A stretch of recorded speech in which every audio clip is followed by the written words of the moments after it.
Changes to the OSCE due to COVID-19. OSCE test centres have made some changes to the format of the exam to facilitate social distancing.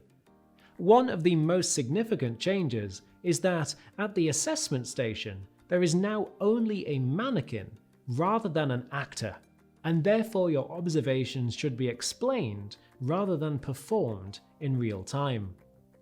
After you explained how you would take the patient's observations, you will be provided with a flashcard of the patient's vital signs and then asked to document them correctly. The examiner will not prompt you on which observations to perform, so it is up to you to articulate which observations you would take.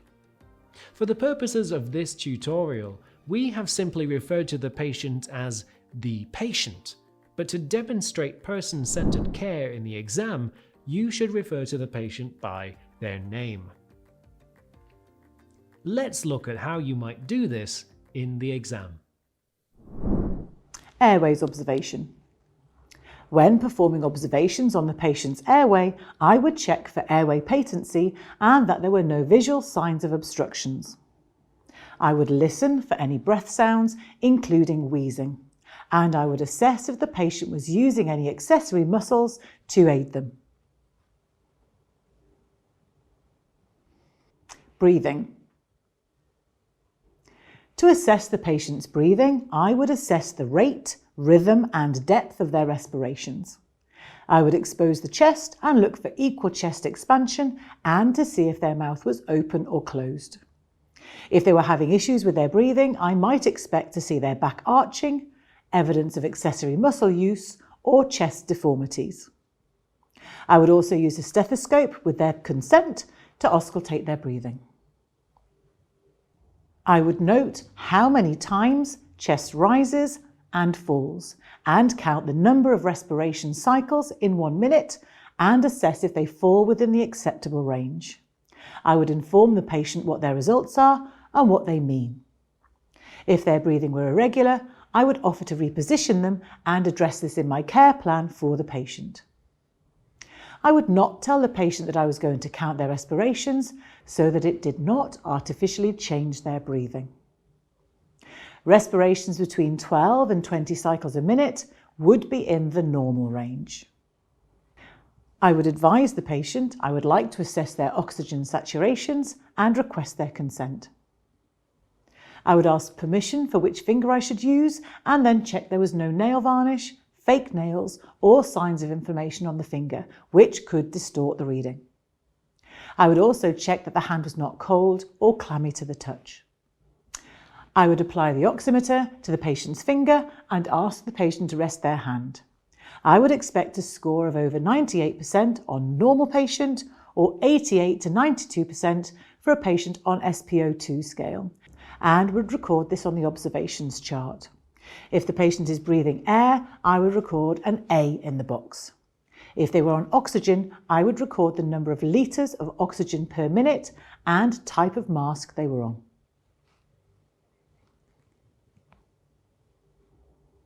Circulation. I would commence my circulation observations with a visual inspection to assess the pallor of the patient and to see if they were sweating, had mottled skin, or were demonstrating signs of cyanosis. I would feel their hands and feet with their consent to check the temperature of their peripheries.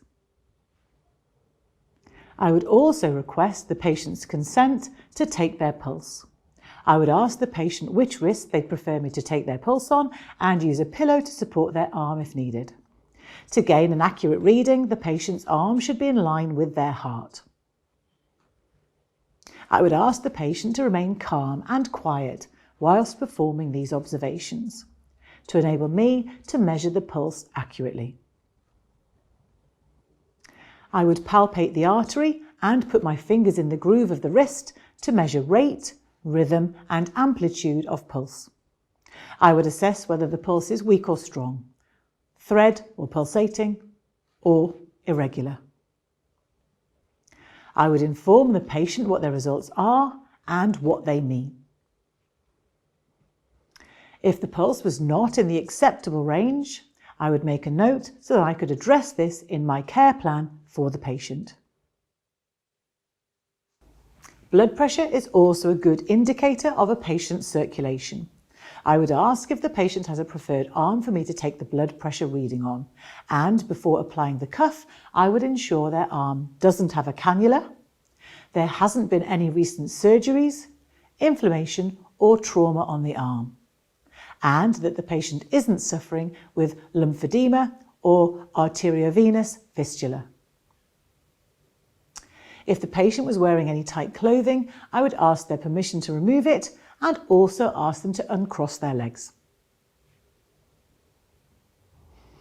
Whilst taking a patient's BP reading, their arm should be supported at heart level, with the palm of the hand pointed upwards.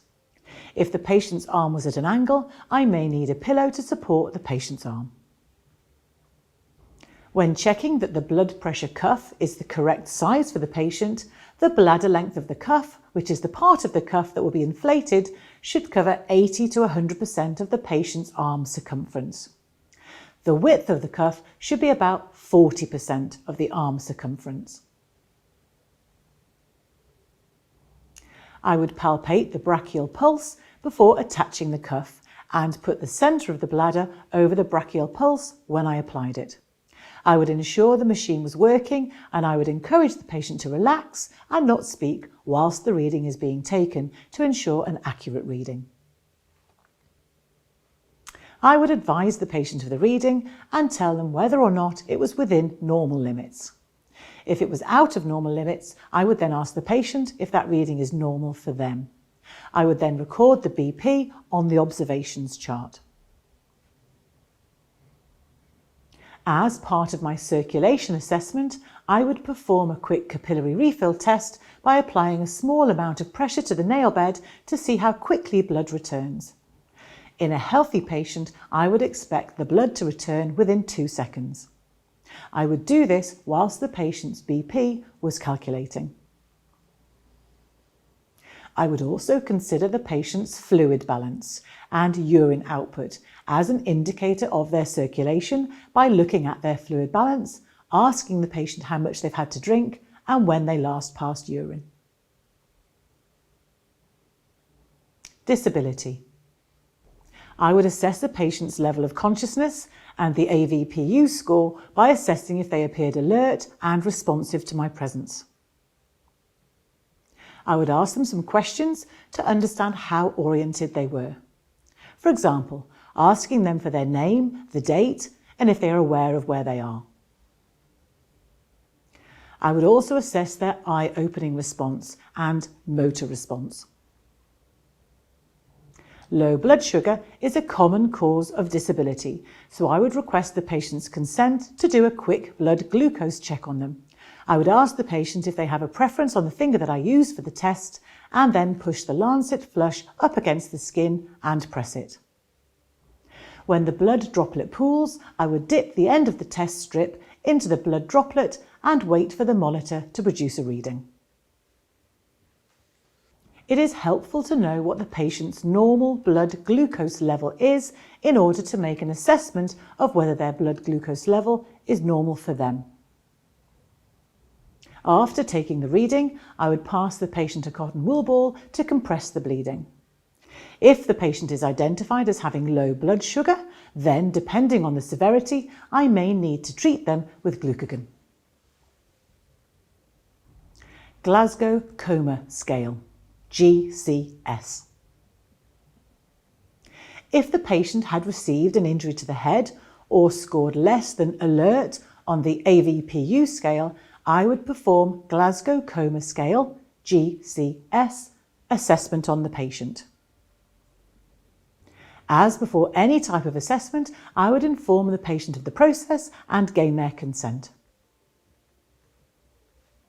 In order to assess their eye-opening response, I would note when I approached the patient if they spontaneously opened their eyes or if their eye opening was in response to sound or pressure. I would assess the orientation of the patient by asking them some questions such as, do you know where you are? Do you know what day it is today?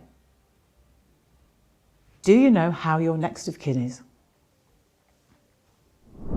Depending on how lucidly they replied, I would record them as oriented, confused, expressing only words or sounds, or no response.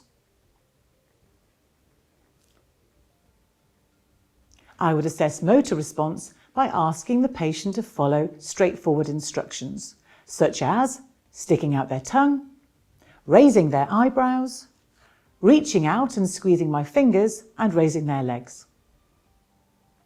Whilst performing these actions, I would ask them to demonstrate some resistance, so I could assess if they had normal strength. If the patient was not responsive, I would assess their response to painful stimuli using a technique such as the trapezius pinch or applying pressure to the supraorbital notch and noting whether the patient is localizing, has normal flexion or abnormal flexion.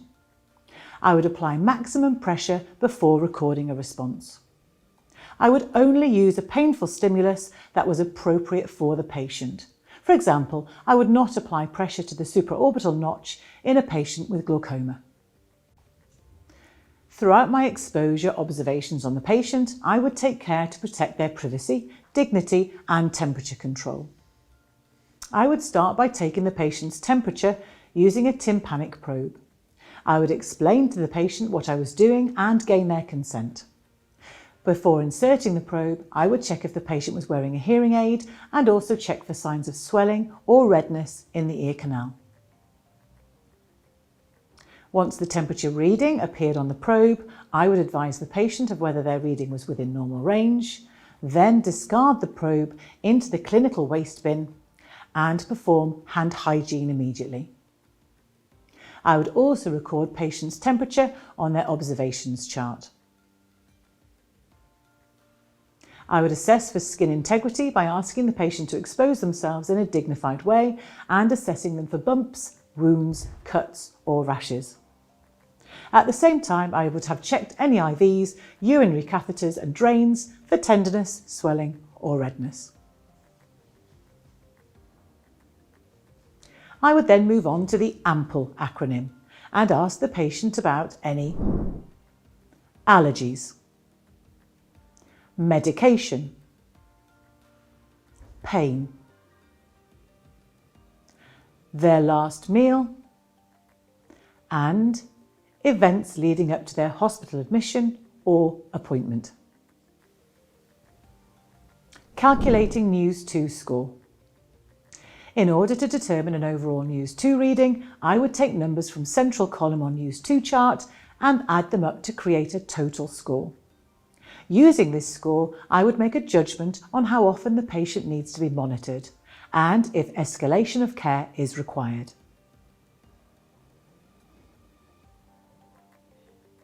Calculating GCS score. To calculate a patient's GCS score, I would aggregate the scores the patient achieved for eye-opening response, verbal response and motor response and monitor them in line with the recommended guidelines.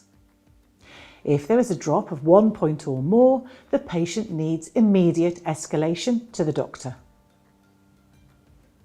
However, I would also take into account other factors such as agitation, abnormal behaviour, severe headache, persistent vomiting, blurred vision, evolving neurological symptoms, or leakage of clear fluid or blood from the ear or nose. PHQ-9 assessment.